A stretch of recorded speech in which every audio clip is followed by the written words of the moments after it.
It's Commander, so you know the cards at this point. You run them, your friends run them, your favorite YouTubers tell you you must run them. Sorry about that, by the way, but you kinda have to. Or do you? Because many of these overplayed and overpriced cards have reasonable counterparts that maybe are a fraction less as efficient, but a lot less expensive alternatives. Why play what everyone else is playing when you can dig deep into Magic's history and find reasonable alternatives that do just as good a job and that your opponents will never see coming? I mean, do you really want your Commander deck to look like everyone else's?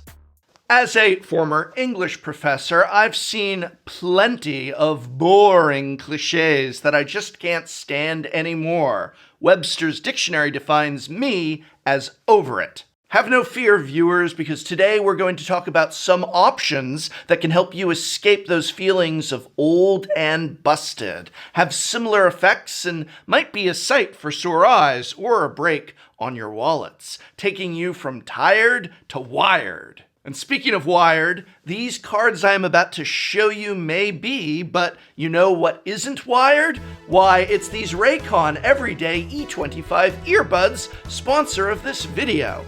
Did you like that segue? Pretty masterful, huh?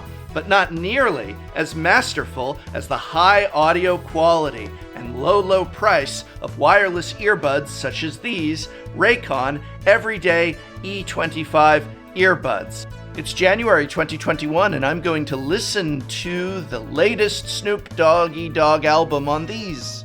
Not really, though, but I may listen to a 12-hour podcast about which common card from Kaldheim is a superior pick over the other in a draft event that I cannot attend. Either way, these Raycon Everyday E25 earbuds are a part of my routine. My sad, lonely routine. A routine not of the cheerful melodies of Snoop Doggy Dogg, no, but of missed opportunity, lament, and frustration. I encourage you, my audience, to consider how these Raycons can accentuate your own New Year routines and warn you all not to end up like me. Listen instead to the music stylings of Brandy. Find out who that is and listen. Listen on your Raycon Everyday E25 earbuds. Also great for video chats with your friends who you long to see again. So go to buyraycon.com/Tolarian or click the link in the description now to get 15% off your order. Thank you, Raycon, for sponsoring this video about Commander.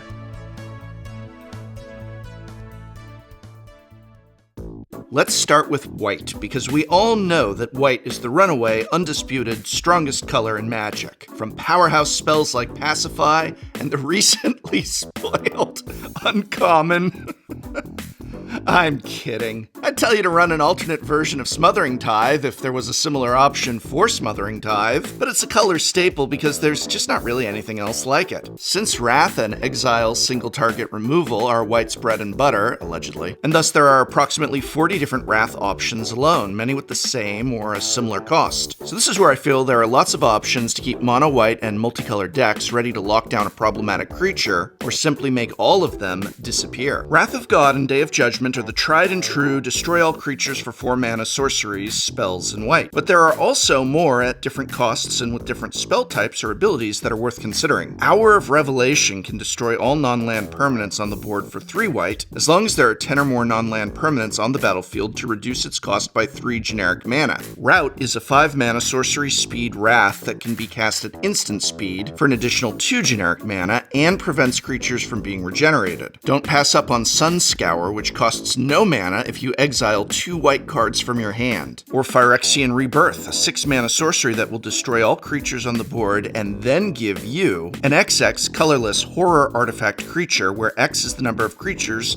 that were destroyed. If Swords to Plowshares and Path to Exile are always showing up in your white decks, you can add more removal options with cards like Radiant Purge. 1 and a white to instantly exile a multicolored creature or enchantment. Dispatch will let you tap target creature for 1 white, unless you have 3 artifacts in play which will let you exile the creature instead. Fate Forgotten and Forsake the Worldly will let you exile an artifact or enchantment, while Celestial Purge will let you exile a red or black permanent. Obviously, these are a bit more situational, but can be easily made to work nonetheless. So what about blue? Blue and control are virtually synonymous in Magic. From countering spells, drawing cards, and bouncing creatures, blue finds its strength in keeping your opponents off kilter and therefore at a disadvantage. Needless to say, in blue we also find the perennial groan-inducing Cyclonic Rift. Great to play, terrible to play against. A 2 CMC instant that costs 1 and a blue, Cyclonic Rift returns a target non-land permanent to an opponent's hand, but it also has an overload cost of 6 and a blue to replace target non-land permanent with each non-land permanent. There are, of course, alternatives that one can use that can have some similar effect. Aetherize will instantly return all attacking creatures to their owner's hand for 3 and a blue, which can certainly negate a threat headed your way, or in a game of Commander can be used as a bargaining chip to buy yourself a protection or a favor from an opponent down the line. Evacuation will instantly return all creatures to their owner's hands for 3 and 2 blue, while Coastal Breach can return all non-land permanents to their owner's hands for 6 and a blue. But Coastal Breach has Undaunted, which reduces its cost by 1 generic per opponent, making it a steal at only 3 and a blue in a game of Commander. Finally, Aether Spouts is an instant that costs 3 and 2 blue to return attacking creatures to either the top or bottom of their owner's libraries, enough to potentially keep those creatures from coming back, or buy you time to deal with them since your opponent will just be drawing the same cards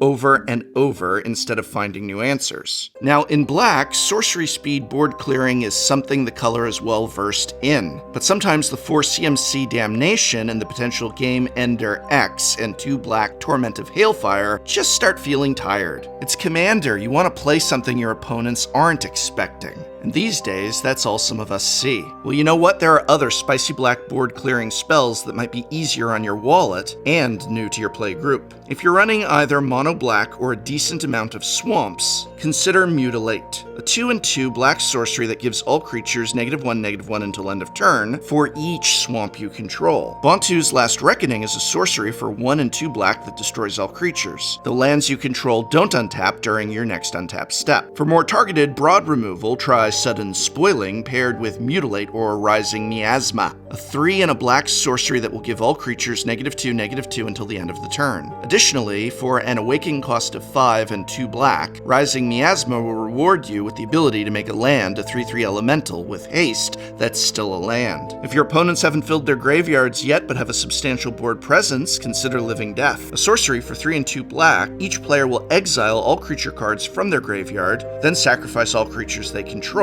and then put all cards they exiled this way onto the battlefield. If your opponent's graveyards aren't too populated, or yours happens to be very populated, Living Death can remove that advantage of your opponents quite quickly. Finally, Phyrexian Scriptures serves as a saga you want to read. It's a delayed wipe that can also exile your opponent's graveyards after they've lost all their creatures from it the turn before. An enchantment that costs 2 and 2 black, Phyrexian Scriptures reads, when cast, puts a +1/+1 counter on up to 1 target creature. That creature becomes an artifact in addition to its other types. On your next turn, it destroys all non-artifact creatures. For its 3rd and final chapter, it exiles all cards from all opponents' graveyards. If there's not a lot of enchantment removal in your meta, you can plan to save a creature of yours and then watch the boards clear with the potential for those cards to be gone for good.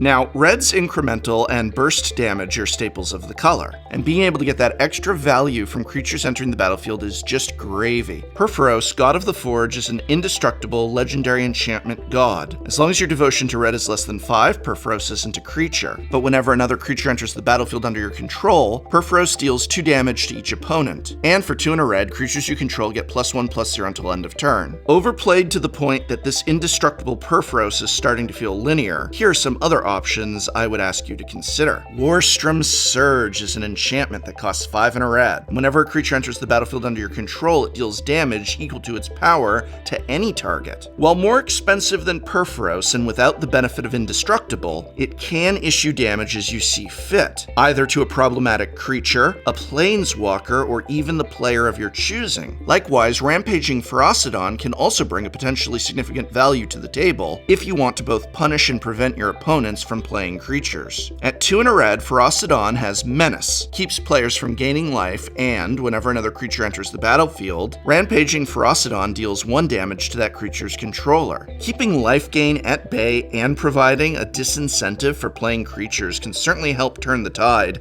in your favor, especially if you have one of the permanents that adds additional damage to red sources. While Dockside Extortionist is already in a class all its own for taking advantage of your opponent's board states, if you want some advantage from their mana, rocks, and artifacts, look no further than Treasure Nabber instead. For 2 and a red, Treasure Nabber will let you borrow your opponent's mana-producing artifacts until the end of your next turn. If your opponents want to use their soul rings to advance their board state quickly, you'll have the same privilege. While it's obviously not able to create a lot of treasures, Treasure Nabber can help you keep pace or discourage your opponents from using those easy mana sources because you'll get to use them too. Now, we all know green isn't lacking for powerful abilities and creatures, and an unmatched ability to ramp and ramp fast. That being said, you can certainly find some options that aren't the obvious problem right out of the gate. While Oracle of Moldiah is an incredibly good card, and with very good reason, you can find other things that can get the job done with other benefits. Consider, for instance, Courser of Kruphix, which for 1 and 2 green will allow you to play with the top card of your library revealed, allow you to play it if it's a land card, and gains you a life whenever a land enters the battlefield under your control. While not as symmetrical, another land advantage creature is Dryad of the Elysian Grove, another 3-mana creature that gives you a leg up for your lands. For 2 and a green, you can get the benefit of both Exploration and Prismatic Omen on 1 card. Dryad allows you to play an additional land on each of your turns, and your lands are every basic land type in addition to their other types. Hoof, there it is. Craterhoof Behemoth is an exceptional game ender in green. I even recently said, hey, if you're gonna be playing green and you need to end your game, Craterhoof is what you do. And it is. But it does come with a steep price tag, is incredibly predictable, and, well, boring at this point. If you want to be kinder to your wallet, consider picking up cards of the following. If you're running a counter-based deck, consider Cultivator of Blades, an Elf Artificer with Fabricate 2, and whenever Cultivator of Blades attacks, you may have other attacking creatures get +X until end of turn, where X is Cultivator of Blades' power. Consider running it with God Eternal Ronas, a legendary zombie god with Death Touch, which for 3 and 2 green will double the power of each other creature you control until end of turn. Those creatures gain Vigilance until the end of turn. Additionally, when God Eternal Ronas dies or is put into exile from the battlefield, you may put it into its owner's library, 3rd from the top. Another card to consider is End-Raze Forerunners, a Vigilance, Trample, Haste boar for 5 and 3 green. When End-Raze Forerunners enters the battlefield, other creatures you control get +2/+2 and gain Vigilance and Trample until the end of turn. While obviously nowhere near as strong as Craterhoof, there are many ways to make these cards serve the same purpose as Craterhoof by dealing massive amounts of damage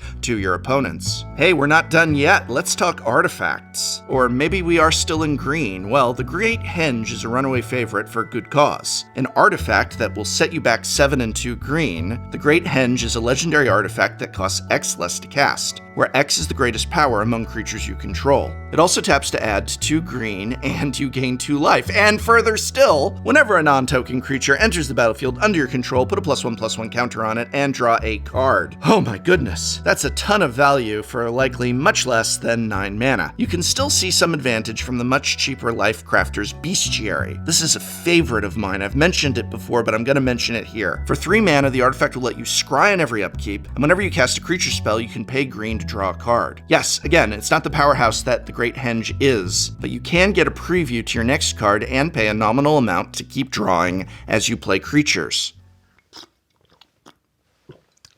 Well, I certainly hope this video has shed light on some options for cards, either as replacements for clear favorites that have gotten stale, or perhaps as additions for the decks where you need some extra oomph. What other cards do you run that aren't the obvious favorites? Be sure to leave your choices in the comments below.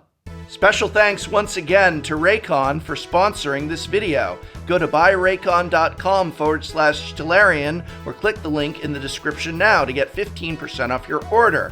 Try for yourself and see, or should I say, hear, whether it is your friends on video chat playing Commander or the fat beats of Snoop. Yeah, I call him Snoop now because I am down with it.